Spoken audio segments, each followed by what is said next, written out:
Hello बच्चों, let's read the question. The question says from velocity time graph of uniformly accelerated motion deduce the equation of motion between distance and velocity. ठीक है बच्चों, तो हमें क्या दे रखा है कि यहाँ पे वेलोसिटी टाइम ग्राफ गिवन है जिसके लिए एक्सेलरेशन क्या है, कांस्टेंट है। यूनिफॉर्मली एक्सेलरेटेड मोशन गिवन है तो एक्सेलरेशन हमारा क्या हो गया, कांस्टेंट हो गया। सो इसके लिए हमें क्या निकालना है कि डिस्टेंस और टाइम की वैल्यू फाइंड आउट करनी है। सो इस क्वेश्चन को करने के लिए हम दो की कंसेप्ट लगाएंगे। सबसे पहला जो की कंसेप्ट हो जाएगा तो वो हमारा क्या हो गया, स्लोप ऑफ वीटी ग्राफ। ठीक है बच्चों, तो दो की कंसेप्ट लगेंगे। तो पहला जो की कंसेप्ट लगेगा वो हमारा लगेगा स्लोप ऑफ वीटी ग्राफ, यानी जो वेलोसिटी टाइम का जो ग्राफ होता है वो हमारा क्या देता है, एक्सिलरेशन ए को देता है। एक्सिलरेशन ए की वैल्यू निकालता है। फिर हमारा क्या होगा, एरिया ऑफ वीटी ग्राफ, यानी वीटी ग्राफ का अगर हम एरिया लें तो एरिया ऑफ वीटी ग्राफ। तो वीटी ग्राफ का जो हमारा एरिया होगा वो हमें किसको रिप्रेजेंट करेगा, तो वो हमारी डिस्टेंस को रिप्रेजेंट करेगा। ठीक है बच्चों, so area of VT graph is equals to distance, तो वो हमारी डिस्टेंस के इक्वल होगा। सो अब हम क्या करते हैं, वीटी ग्राफ का एरिया और स्लोप दोनों फाइंड आउट कर लेते हैं। ठीक है बच्चों, सो ये हमारा वीटी ग्राफ है। यहाँ पे इस डायरेक्शन के अंदर वेलोसिटी होगी और इस डायरेक्शन के अंदर हमारा टाइम पीरियड टी हो गया। ठीक है बच्चों, सो यहाँ पे देखो, इनिशियली जब time period t is equals to zero है तो हमारी जो इनिशियल वैल्यू है वो यू के इक्वल है। ठीक है बच्चों, सो यहाँ पे अगर हम इसकी स्लोप देखें तो यहाँ पे ये स्लोप हो जाएगी। तो स्लोप बराबर क्या होती है किसी भी ग्राफ की, ये डी वाई होगी, चेंज इन वाई, और यहाँ पे ये क्या हो गया, डी एक्स।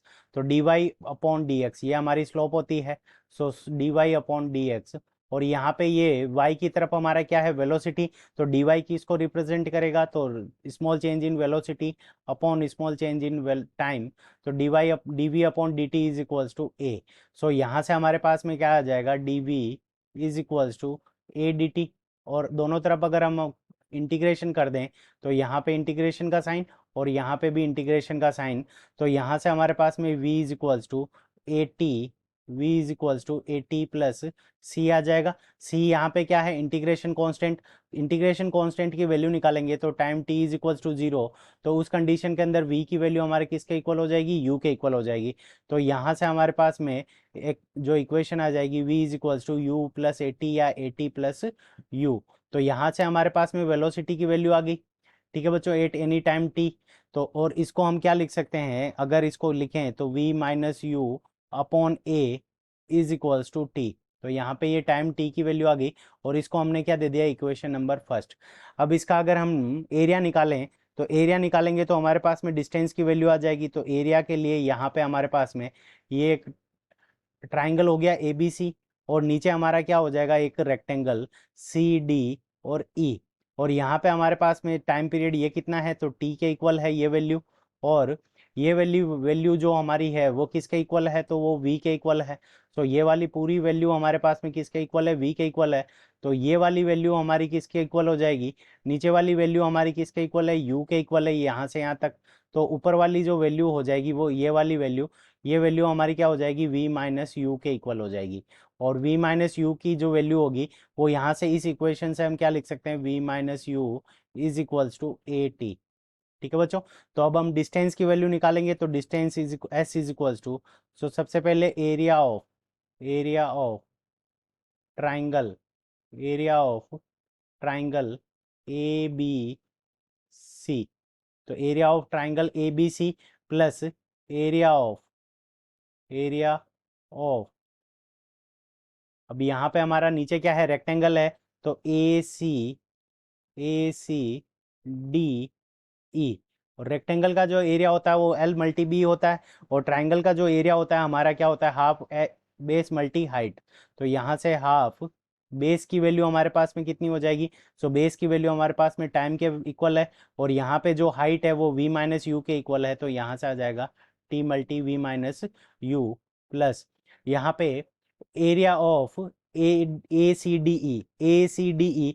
तो यहाँ पे ये वाली वैल्यू u के इक्वल है और ये वाली वैल्यू t के इक्वल है, तो u मल्टीप्लाइड बाई t। अब देखो, v माइनस यू को हम किसके इक्वल लिख सकते हैं, तो v माइनस यू को हम ए टी के इक्वल लिख सकते हैं। So distance s is equals to v minus u को हम किसके इक्वल लिख देंगे, तो a t multiplied by t. तो ए टी को t से मल्टीप्लाई करेंगे तो यहाँ पे हमारे पास में टी स्क्वायर आ जाएगा प्लस यू टी।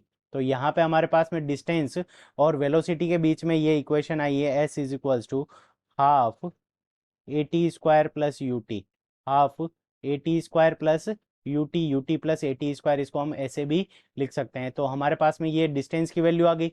अब देखो यहाँ से हम टाइम पीरियड की वैल्यू किससे रिप्लेस कर सकते हैं, v माइनस यू अपॉन ए। सो यहाँ पे हमारे पास में जो डिस्टेंस की वैल्यू आ जाएगी, टाइम पीरियड की जगह पे हम लिख देंगे half a multi v minus u upon a, और इसका क्या हो जाएगा हमारे पास में होल स्क्वायर, प्लस यहाँ पे यू टी स्क्वायर नहीं आएगा, यहाँ पे यू टी आएगा केवल। तो यहाँ पे क्या आ जाएगा यू टी। तो टाइम पीरियड के लिए हम क्या लिख देंगे, तो u मल्टी, और टाइम पीरियड के लिए हमारे पास में v माइनस यू अपॉन ए। यहाँ से ए स्क्वायर से इसका जब होल स्क्वायर होगा तो यहाँ पे हमारे पास में क्या बच जाएगा, इसका स्क्वायर करेंगे तो नीचे हमारे पास में क्या बच जाएगा, v माइनस यू का whole square divided by two a, v minus u का whole square divided by two a, plus यहाँ से हमारे पास में u को v से मल्टीप्लाई करेंगे तो v u minus u square divided by a. ठीक है बच्चों। सो हमारे पास में ये डिस्टेंस की वैल्यू आ गई। अब यहाँ से हम एलसीएम ले लेंगे तो एलसीएम हमारा कितना आ जाएगा, 2a के इक्वल आ गया। तो 2a के इक्वल यहाँ पे हमारा एलसीएम आ जाएगा। तो यहाँ पे वैल्यू क्या हो जाएगी 2a, और v माइनस यू का होल स्क्वायर जब हम ओपन करेंगे तो यहाँ से क्या आ जाएगा, वी स्क्वायर माइनस 2vu प्लस यू स्क्वायर। और यहाँ पे ये a है तो यहाँ से हमारे पास में ये 2 से मल्टीप्लाई हो जाएगा तो 2vu माइनस 2u स्क्वायर। ठीक है बच्चों। सो यहाँ से ये 2a इधर चला जाएगा क्रॉस मल्टीप्लाई से, तो यहाँ से हमारे पास में क्या आ जाएगा 2as इज इक्वल्स टू, तो माइनस का 2vu और प्लस का 2vu ये एक दूसरे को कैंसिल कर देंगे। यहाँ पे क्या है यू स्क्वायर पॉजिटिव और यहाँ पे यू माइनस का 2u स्क्वायर, तो यहाँ से हमारे पास में क्या बच जाएगा v square minus u square is equals to 2as, और इसको हम फर्दर जब अरेंज करेंगे तो v square is equals to u square plus 2as, ये हमारे पास में क्या आ जाएगी, डिस्टेंस और वेलोसिटी के बीच में इक्वेशन आ जाएगी जो कि हमें फाइंड आउट करनी थी। तो v square is equals to u square plus 2as, ये हमारा करेक्ट आंसर है। I hope you understood it well. Best of luck. Thank you.